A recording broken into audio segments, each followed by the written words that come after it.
بسم اللہ الرحمن الرحیم۔ السلام علیکم معزز طلباء کرام، آپ سب کیسے ہیں؟ آج ہم معطا امام محمد کے سبق نمبر 105 کو پڑھیں گے۔ آج کے ہمارے سبق کا عنوان ہے زکوٰۃ کن اشیاء میں لازم ہے۔ آج کے ہمارے سبق کی عبارت باب زکوٰۃ المال کی احادیث سے شروع ہوگی۔ سب سے پہلے ہم اس باب کی احادیث مکمل کرنے کے بعد پھر ہم باب ما یجب فیہ الزکوٰۃ کو پڑھیں گے اور اسی پر ہمارے سبق کا اختتام ہوگا۔ تو چلیے سب سے پہلے ہم آج کے سبق کی حوالے سے پہلے باب کی احادیث کو پڑھتے ہیں اور اس کے بعد بالترتیب دوسرے باب کو پڑھیں گے۔ تو امام محمد رحمۃ اللہ علیہ حدیث پاک لکھتے ہیں کہ اخبرنا نالک اخبرنا زہری عن السائب بن یزید ان عثمان بن عفان رضی اللہ عنہ كان يقول هذا شهر زكاتكم فمن كان عليه دين فليؤد دينه حتى تحصل أموالكم فتؤدوا منها الزكاة۔ تو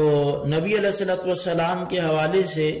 امام محمد فرماتے ہیں کہ ہمیں امام مالک نے حضرت زہری سے خبر دی اور انہیں حضرت سائب بن یزید نے بتایا کہ حضرت عثمان بن عفان رضی اللہ تعالیٰ نے فرمایا کرتے تھے کہ یہ تمہارا زکوٰۃ ادا کرنے کا مہینہ ہے۔ جس شخص پر قرضہ ہو وہ اپنا قرضہ ادا کرے یہاں تک کہ اسے مال مل جائے تو اس سے زکوٰۃ ادا کرے۔ قال محمد، امام محمد رحمۃ اللہ تعالی علیہ حدیث پاک لکھنے والے فرماتے ہیں کہ وَبِهَذَا نَأْخُذُ مَنْ كَانَ عَلَيْهِ دَيْنٌ وَلَهُ مَالٌ فَلْيَدْفَعْ دَيْنَهُ مِنْ مَالِهِ فَإِنْ بَقِيَ بَعْدَ ذَلِكَ مَا تَجِبُ فِيهِ الزَّكَاةُ فَفِيهِ زَكَاةٌ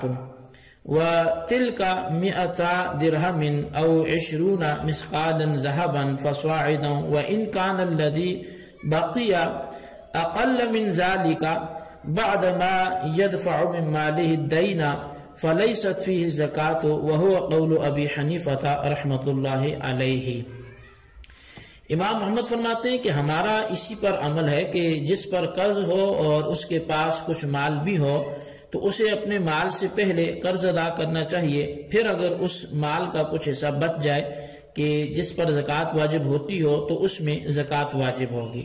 اور یہ 200 درہم یا 20 مسقال سونا یا اس سے زائد ہونا چاہیے۔ اور اگر قرض ادا کرنے کے بعد اتنا باقی بچا جو مذکورہ مقدار سے کم ہے تو اس میں پھر زکوٰۃ نہیں ہوگی، اور یہی امام اعظم امام ابو حنیفہ رحمۃ اللہ علیہ کا بھی قول ہے۔ اخبرنا مالک اخبرنا یزید بن خصیفہ انه سأل سلیمان بن یسار عن رجل له مال وعليه مثله من الدين عليه الزکاة فقال لا۔ امام محمد فرماتے ہیں کہ ہمیں امام مالک نے یزید بن خصیفہ سے خبر دی کہ انہوں نے سلیمان بن یسار سے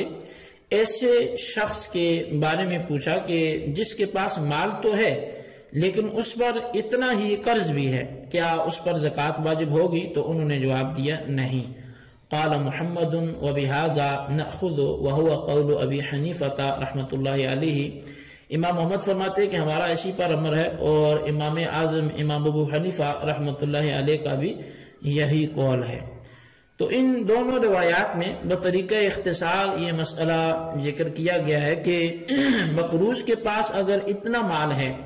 کہ قرض ادا کرنے کے بعد نصاب باقی رہتا ہے تو اس باقی نصاب پر جو ہے وہ زکوٰۃ ادا کرنا واجب ہے، اور اگر نصاب سے کم بچتا ہے تو پھر زکوٰۃ واجب نہیں ہے۔ نصاب جو ہے وہ دراہم کے اعتبار سے 200 درہم ہے اور سونے کے حساب سے 20 مسقال ہے، اور یہ مسئلہ جو ہے یہ متفق علیہ ہے، اس میں کسی کا کوئی اختلاف نہیں ہے۔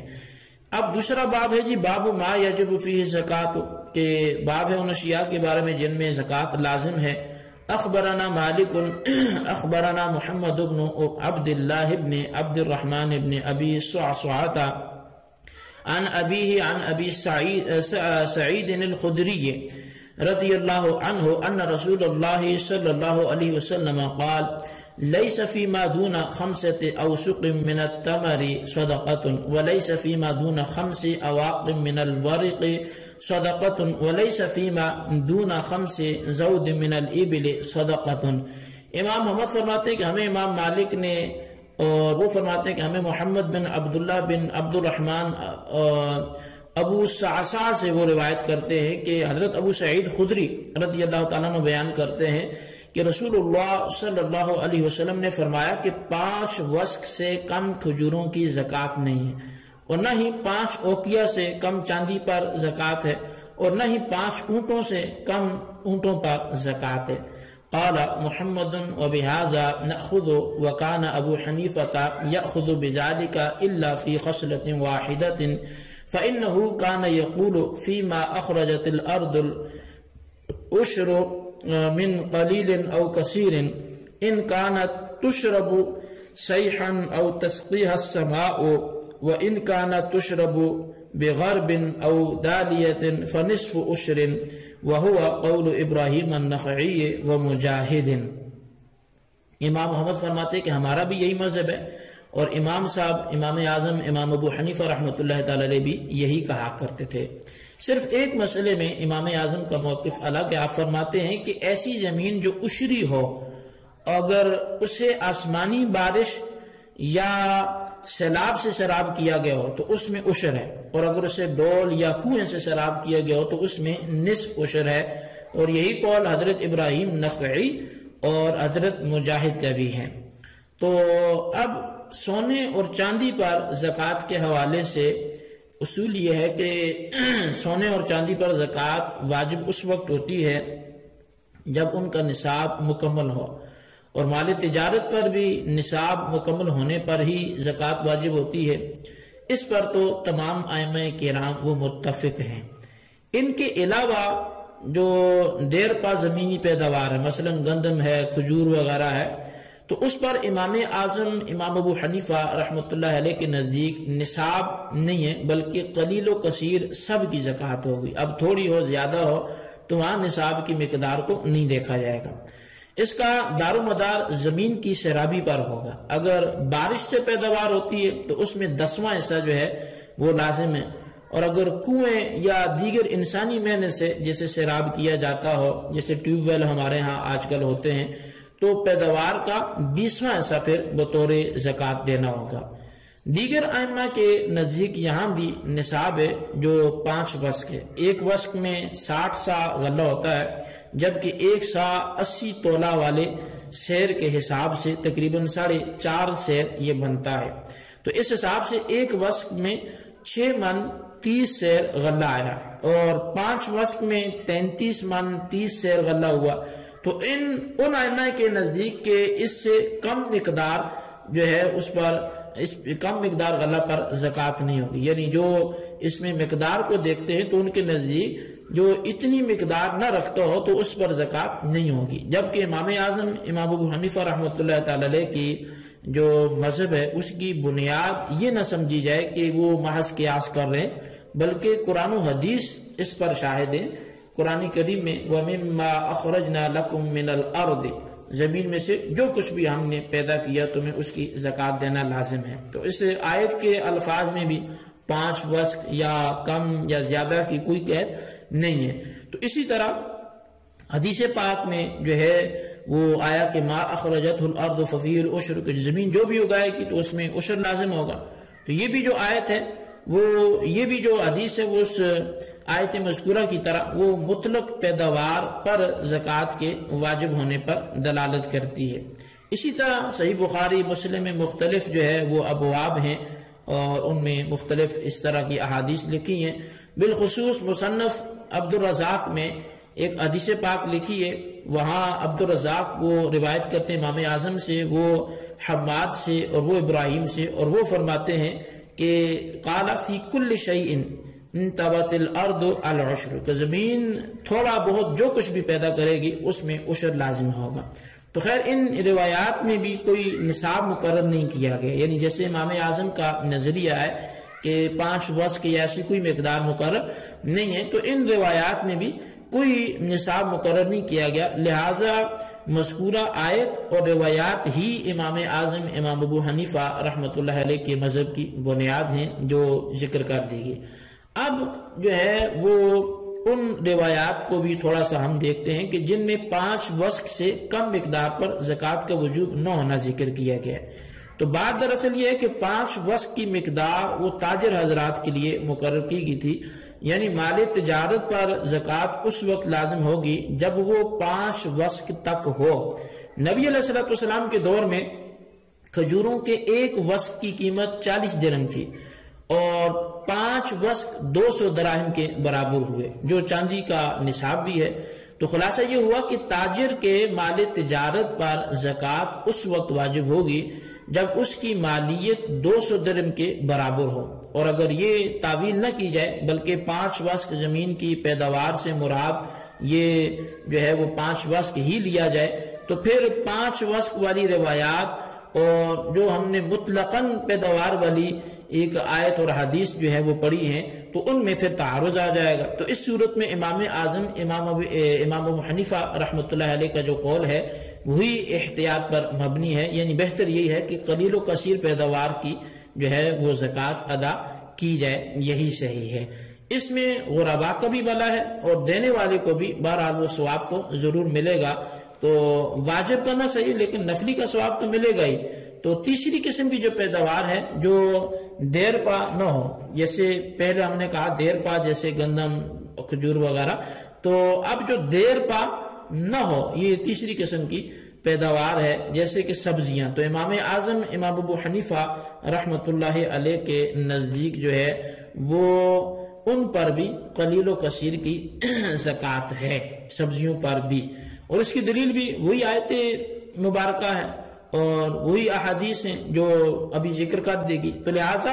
ثابت ہوا کہ امام اعظم امام ابو حنیفہ رحمۃ اللہ تعالی کا جو مذہب ہے وہ محض قیاس پر مبنی نہیں بلکہ قرآن و حدیث کے جو ہے وہ عین مطابق ہے۔ تو اسی طرح ہم یہاں پر جو ہے وہ ایک اصول اور ایک قاعدہ جو علماء اصول نے ہمیں بیان فرمایا ہے تو اس کے حوالے سے ایک بات کرتے ہیں، چونکہ ائمہ کرام کے اس قسم کے اختلاف کے بارے میں ہی وہ قاعدہ موجود ہے، اور اس قاعدے کے حوالے سے اس کو جو نصب الرایا ہے اس میں لکھا گیا ہے اس کی جلد دوم نے، اور وہ قاعدہ یہ ہے کہ جب کسی کے بارے میں 2 حدیثیں وارد ہو جائیں کسی چیز کے بارے میں، اور ان میں سے ایک حدیث عام ہو اور دوسری خاص ہو، یا کسی شے کے بارے میں 2 قول آ جائیں، ایک عام ہو اور دوسرا خاص ہو، تو اگر یہ معلوم ہو جائے کہ عام جو ہے وہ پہلے تھا تو پھر بعد میں آنے والی جو شے ہوگی جو خاص ہوگا تو اس عام کو بھی خاص کر دے گی، یعنی بعد میں جو چیز آئی وہ خاص تھی اور جو پہلے تھی وہ عام تھی، تو بعد والی جو خاص ہے وہ پہلے عام کو بھی خاص کر دے گی۔ اب اس کی ایک مثال میں آپ کو دیتا ہوں کہ ایک شخص نے اپنے غلام سے کہا کہ کسی کو کچھ بھی نہیں دینا، اور پھر کہتے ہیں کہ زید کو 1 درہم دے دو۔ تو اب پہلے جو تھا کہ کسی کو کچھ نہیں دینا یہ ایک عمومی حکم تھا، اور پھر جو دوسرا قول آیا کہ زید کو کچھ دے دو تو یہ پہلے کی تخصیص ہوگی۔ تو اب کیونکہ عام پہلے اور خاص بعد میں ہے تو یہ بعد والا پہلے والے کو بھی خاص کر دے گا،